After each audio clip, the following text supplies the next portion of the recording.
I bet you didn't know that a single ship's arrival at a U.S. port could trigger a global shipping war. Welcome to Smart Updates, your trusted source for breaking headlines, global insights, and sharp analysis from around the world. If you're new here, don't forget to hit that subscribe button so you never miss an update. As dawn breaks over the port of Los Angeles, the stillness of the morning is interrupted by the slow, steady approach of a colossal vessel.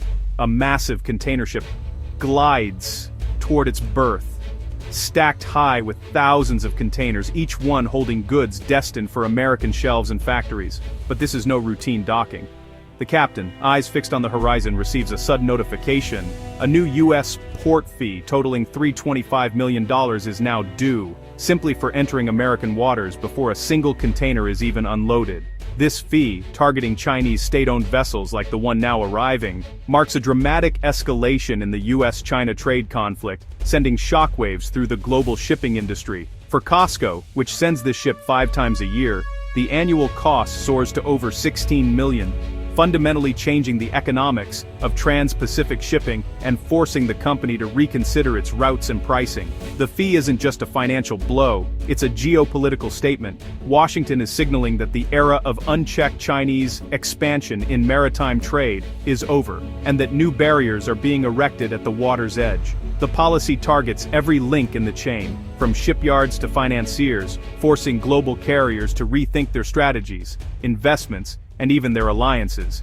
The immediate aftermath: frantic calls erupt between the ship's agent, port authorities, and COSCO's North American HQ, as everyone scrambles to understand the new rules and their implications. Payment is made, but the message is clear. Every carrier must now scrutinize its fleet for Chinese ties, and compliance teams are suddenly thrust into the spotlight. The new rules have created a logistical and financial minefield, with ripple effects across the industry. Delays, confusion, and rising costs are now the new normal.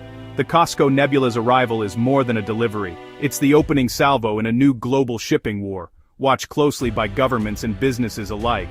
The world is watching, as the cost of doing business in America is rewritten overnight, and uncertainty ripples through boardrooms from Shanghai to Rotterdam.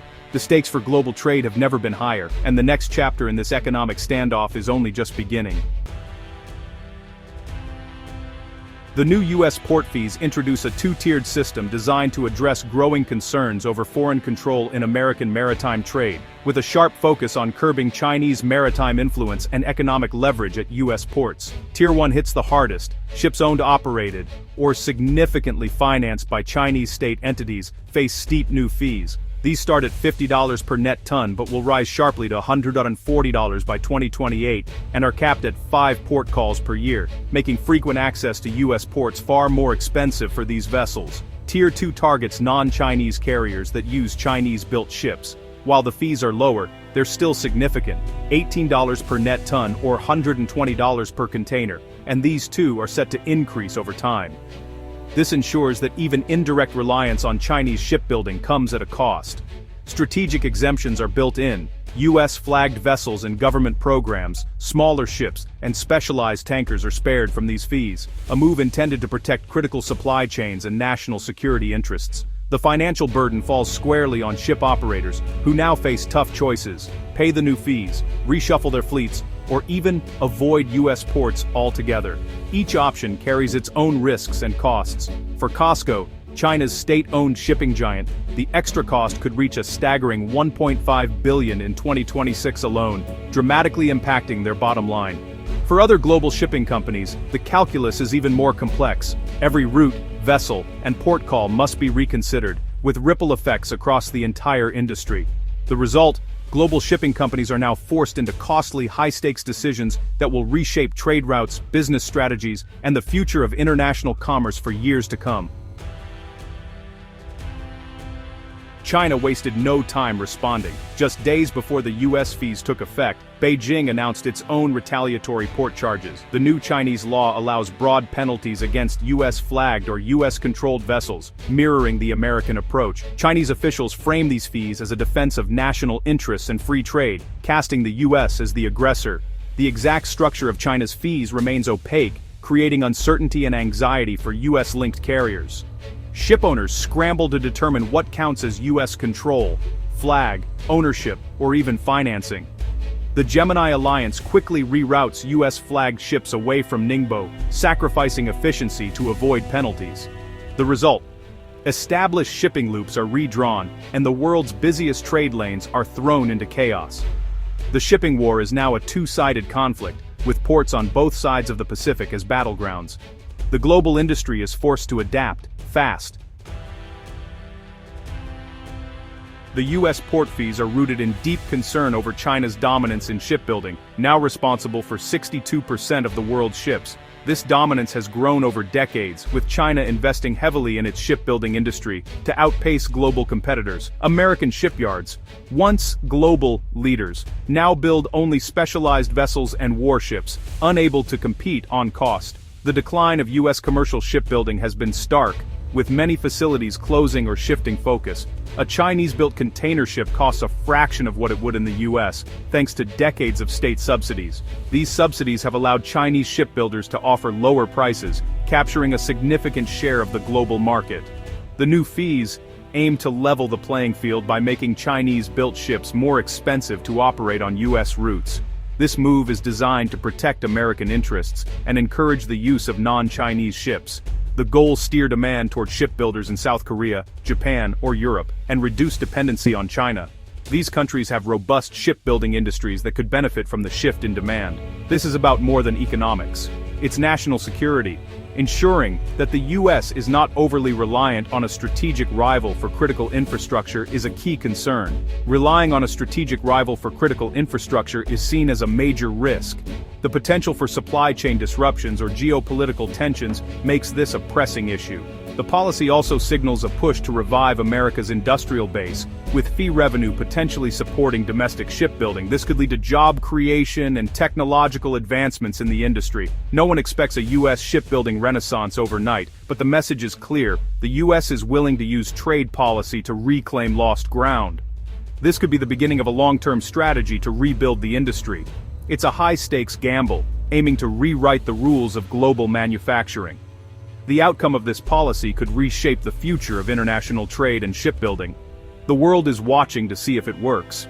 Other nations are closely monitoring the impact of these fees on global shipping dynamics. The future of maritime commerce hangs in the balance.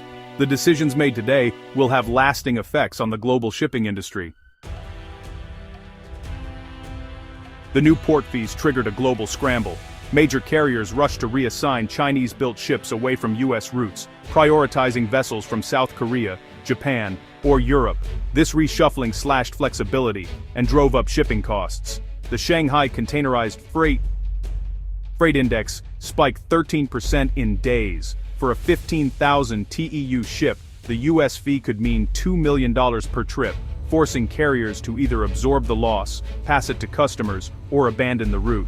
Most chose to pull ships, creating a capacity crunch and a domino effect on other trade lanes. Owners of non-Chinese-built ships suddenly found their assets in high demand, while others saw their investments turn into liabilities. The Gemini Alliance's rerouting of U.S.-flagged ships from Ningbo is just one example of the operational contortions now required. The result: longer routes, higher costs, and a less efficient global supply chain. Ultimately, consumers foot the bill. Higher port fees and shipping costs are passed down the supply chain, raising prices on everything from furniture to electronics. American importers face steeper transportation bills, which get baked into retail prices. The same happens in reverse. Reverse U.S. exporters to China pay more, squeezing profits or making goods less competitive. The result is a hidden tax on households in both countries, driving up the cost of living. Inflationary pressure mounts as global supply chains become more expensive and less reliable. Businesses face higher costs and uncertainty, risking shortages and delays. The shipping war's true cost is paid at the checkout counter. The new port fees have plunged the shipping industry into confusion. Ambiguous rules leave shipowners and financiers guessing about what triggers penalties. Is a ship built in Korea but financed by a Chinese bank subject to U.S. fees? No one knows for sure. China's criteria for U.S. control are equally vague, forcing companies to plan for worst-case scenarios. This uncertainty slows business, delays shipbuilding decisions, and makes long-term planning risky. Even ports struggle to verify vessel origins and ownership, adding administrative headaches and potential delays. The routine business of global shipping has become a high-stakes guessing game. The U.S. port fees threaten not just China's shipyards, but its vast ship finance empire. Chinese leasing giants, who finance a huge share of the world's fleet, now face clients wary of being blacklisted from U.S. routes. Ship owners are pivoting to Western banks, while Chinese lessors scramble to shield their assets, restructuring deals or moving operations offshore. This shift could weaken China's leverage over global shipping and slow the flow of capital to its shipyards. The port fees are a strategic strike at both the hardware and financial software of China's maritime power. The long-term consequences could reshape the balance of global shipping finance. As the dust settles, the shipping world faces a new era of risk and uncertainty. Will the conflict escalate with more fees or outright bans? Or will we see a messy realignment, one set of ships for U.S. routes, another for China and its partners? The map of global shipping may be redrawn, with less efficient, more regionalized networks and higher costs for all. De-escalation is possible, but unlikely without major concessions on China's shipbuilding subsidies. For now, the standoff looks set to become a long-term feature of U.S.-China relations. The industry must adapt. Transparency in vessel ownership and financing is now critical. Shipbuilding may revive in Korea, Japan, or even Europe as carriers diversify. But uncertainty will define the future. Every investment, route, and contract is now shaped by this geopolitical conflict. The high seas have become the arena for great power competition. The world's supply chains, and consumers, will feel the impact for years to come.